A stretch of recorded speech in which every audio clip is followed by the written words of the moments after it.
Hello दोस्तों, स्वागत है फिर से आप सभी का आपके अपने चैनल एडुटेनमेंट पर। आई होप आप सभी लोग स्वस्थ होंगे। दोस्तों, सीबीएसई में क्लर्क के आप लोगों की सुपरिटेंडेंट की वैकेंसीज आई थी और मैंने आप लोगों को बोला भी था कि भाई साहब फॉर्म फिलअप कर दीजिए। अब जिसने फॉर्म फिलअप नहीं करा होगा उसको थोड़ा सा रिग्रेट फील होगा सैलरी देखने के बाद। और ये आप लोग सही पढ़ रहे हैं, यहाँ पर 2 लाख प्लस आप लोगों की सैलरी होगी, लेकिन वो कैसे होगी उसके बारे में भी हम लोग बात करेंगे। लेकिन कुछ शातिर बच्चे होंगे जिन्होंने अंदाजा लगा लिया होगा कि मैं किस बारे में बात करूंगा, कैसे आप लोगों की ये सैलरी 2 लाख प्लस होगी।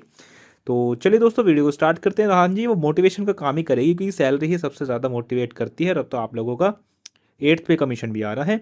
तो वही है भाई साहब, टाइम वेस्ट बिल्कुल ही मत करिए क्योंकि आपकी जो पोस्टिंग होगी वो दिल्ली के अंदर होगी। ये नोटिफिकेशन पे लिखा भी था कि आप लोगों की जो पोस्टिंग है वो दिल्ली के ही किसी ऑफिस में होगी, मतलब सीबीएसई के अंडर जो आता है। अब बात करते हैं दोस्तों सैलरी की। ज़्यादा बड़ी वीडियो नहीं होगी। देखो, सुपरिटेंडेंट का यदि मैं इनिशियल बेसिक पे की बात करता हूँ वो होता है आप लोगों का 35,400, जो आपका मैक्सिमम जो है 1,12,400 रुपये तक जाता है। लेकिन यहाँ से पहले ही आप लोगों के प्रमोशन हो चुके होंगे तो आपका बेसिक पे का जो मैक्सिमम जो लेवल है ये और ज़्यादा बढ़ गया होगा उस पर्टिकुलर पोस्ट के लिए जो उसका पे बैंड होगा। बात करते हैं दोस्तों डीए। तो डीए आप लोगों को अभी जो है 53% चल रहा है। देखो, सीबीएसई जो है ना मिनिस्ट्री ऑफ एजुकेशन के अंदर आती है, तो इसका सारा सैलरी का जो लेखा जोखा है वो सेंट्रली देखती है। तो गवर्नमेंट ऑफ दिल्ली का इसका कुछ भी इसमें ऐसा सैलरी में रोल नहीं है ना। ये आप लोगों ने नोटिफिकेशन के स्टार्टिंग के पेज पर लिखा था कि ये गवर्नमेंट ऑफ इंडिया की एक ऑर्गेनाइजेशन है, गवर्नमेंट ऑफ एनसीटी दिल्ली की नहीं है। देखो, डीए की बात करता हूँ, 53% है, 18,762 रुपये आप लोगों को डीए दिया जाता है इसमें। एचआरए की बात करता हूँ तो देखो, दिल्ली जो है आप लोगों का एक तो हायर टीपीटीए सिटी है, तो आपको ट्रांसपोर्ट अलाउंस भी काफ़ी अच्छा मिलता है। साथ ही बात करूँ तो ये जो है ना आप लोगों की एक्सिटी के अंदर आते हैं, तो एक्सिटी का जो एचआरए होता है वो सबसे ज़्यादा हो जाए वाई सिटी और जेड सिटी के कंपेरिजन में। तो 30% आप लोगों को एचआरए दिया जाएगा जो कि 10,620 रुपये होता है। अभी 18,000 रुपये एक प्राइवेट एम्प्लॉय की सैलरी तो आप डीए से उठा लोगे। ठीक है। और देखो, टीए की बात करते हैं तो 3,600 रुपये आप लोगों को टीए दिया जाएगा और टीए पर भी आप लोगों को डीए मिलेगा 1,908 रुपये। तो आपका जो ग्रोस सैलरी है वो आप लोगों के लगभग 70,290 रुपये के आसपास बनेगा। लेकिन इसमें से कुछ आप लोगों के डिडक्शंस भी होंगे, जैसे आपका वो पेंशन की स्कीम्स होती हैं और आपका ये क्या था वो हेल्थ कार्ड वाला। तो हेल्थ कार्ड में भी आप लोगों के डिडक्शंस होते हैं। कुछ सोसाइटी वगैरह भी अगर आप लोग ज्वाइन कर लेते हैं तो उसका भी इसमें से ही डिडक्ट हो जाता है। तो आपकी इन हैंड सैलरी यदि मैं आप लोगों की छोटा सा आइडिया दूं तो वो 61,000 से 65,000 के बीच में आप लोगों की बनेगी और इतनी ही बनेगी। ठीक है। अब बात कर लेते हैं कि आप लोगों का जूनियर असिस्टेंट की कितनी बनेगी। देखो, 19,900 रुपये इसका इनिशियल बेसिक पे होता है, जिसपे आप लोगों को डीए 53% मिलता है, 10,547 रुपये। नीचे आप लोग आएंगे तो एक्सिटी, जैसे कि मैंने आप लोगों को बताया, तो एचआरए यहाँ पर आप लोगों को 5,970 रुपये मिलेगा। टीए की बात करते हैं तो 1,350 रुपये मिलेगा क्योंकि पे बैंड के हिसाब से टीए डिसाइड किया जाता है।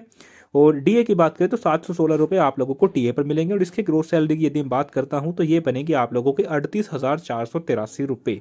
ठीक है जी। और इसका इन हैंड सैलरी वही आप लोगों को 30,000 से 34,000 के बीच में बनेगा, क्योंकि जितनी ज़्यादा आप लोगों की सैलरी होगी उसमें डिडक्शन भी उतने ही थोड़े से ऊपर की साइड ही होते हैं। मतलब डिडक्शन का जो अमाउंट होता है वो थोड़ा सा ऊपर चला जाता है ना। तो यही चीज़ थी। अब बात कर लेते हैं कि आप लोगों की 2 लाख प्लस सैलरी कैसे बनेगी। तो देखो भाई साहब, 2026 में आ रहा है आपका 8th पे कमीशन। कैबिनेट ने उसको अप्रूव कर दिया है। और यदि मैं एस्टिमेट फिटमेंट फैक्टर की बात करें तो वो 2.28 है फिलहाल के टाइम पे, जो अंदाजा लगाया जा रहा है लोगों का। अब मान लीजिए कि यदि आप लोगों का कोई प्रमोशन ही नहीं होता है, यदि आपका कोई प्रमोशन ही नहीं होता है तो आपके देखो ये मैक्सिमम आप लोगों की 1,12,400 जा रही है।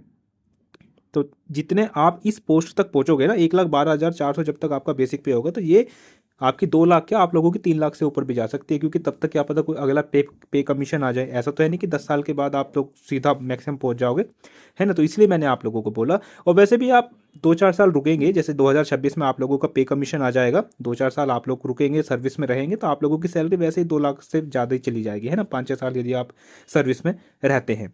क्योंकि देखो, यहाँ पे मैं आप लोगों को एक छोटा सा एक अंदाजा बताऊँ तो देखो, 35,400 आप लोगों की अभी बेसिक पे है, लेकिन 2026 में यदि फिटमेंट फैक्टर दुगना भी हो जाता है, 2 भी हो जाता है, तो ये आप लोगों की कितनी होगी, 70,800 रुपये तो आप लोगों का बेसिक पे ही होगा।